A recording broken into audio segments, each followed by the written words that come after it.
परम पूज्य गुरुदेव के चरणों में वंदना। बंधुओं एवं बहनों,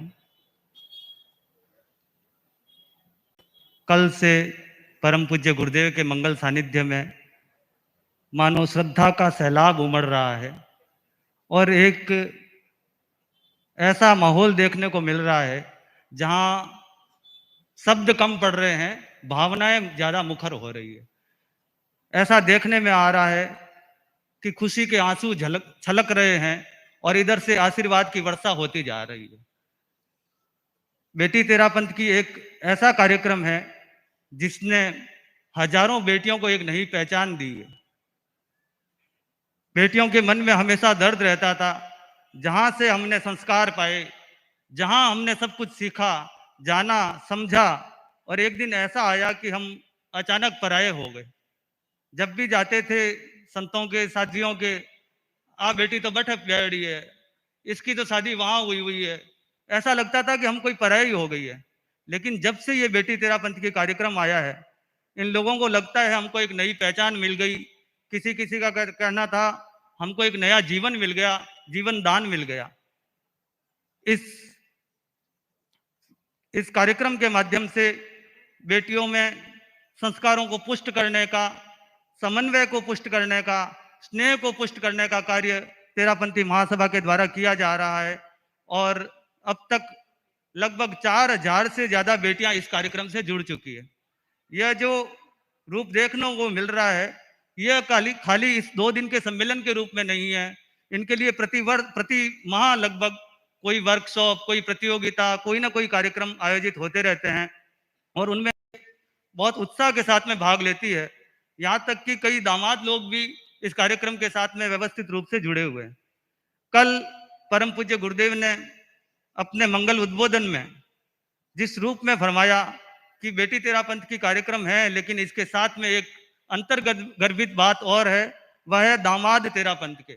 और ऐसा लगा कि इस एक लाइन ने पूरी मतलब 2 संस्कृतियों को, 2 संप्रदायों को या 2 परिवारों को एक जोड़ लिया हो।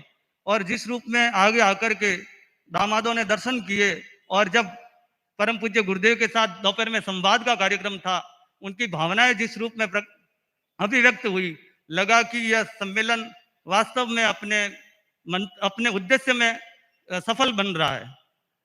कल कई लोग बोल रहे थे, दामाद लोग, कि इतने बड़े आचार्य और इतने सरल ये कैसे हो सकता है।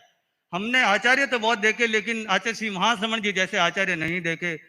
कोई पूछ रहा था कि आप इतना श्रम करते हैं, इतनी इतनी भीड़ है, फिर इसको कैसे मैनेज कर लेते हैं। तो लगा कि वास्तव में यह जो सम्मेलन है, यह समन्वय का प्रतीक है। परम पूज्य गुरुदेव इस सम्मेलन को लेकर के, जब पिछला सम्मेलन था तब विशेष रूप से भ्रांति उत्पन्न करने का प्रयास किया गया, लेकिन आचार्य प्रवर का ही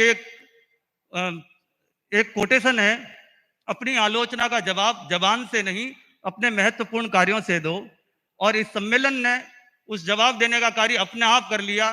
जो सम्मेलन से पहले जिस ढंग की भ्रांतियां, जिज्ञासाएं, भ्रम का वातावरण था, सम्मेलन के दौरान और सम्मेलन के बाद स्वतः समाप्त होता गया।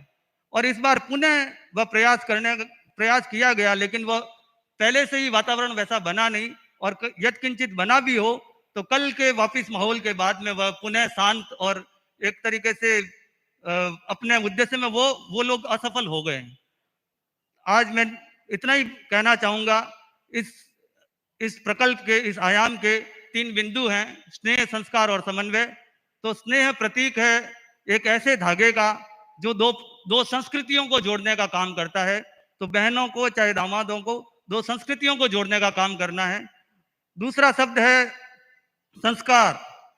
संस्कार शब्द एक दीपक का प्रतीक माना जा सकता है, जिससे दोनों घरों को रोशन करने का काम इस आयाम के माध्यम से करना है। और तीसरा शब्द है समन्वय।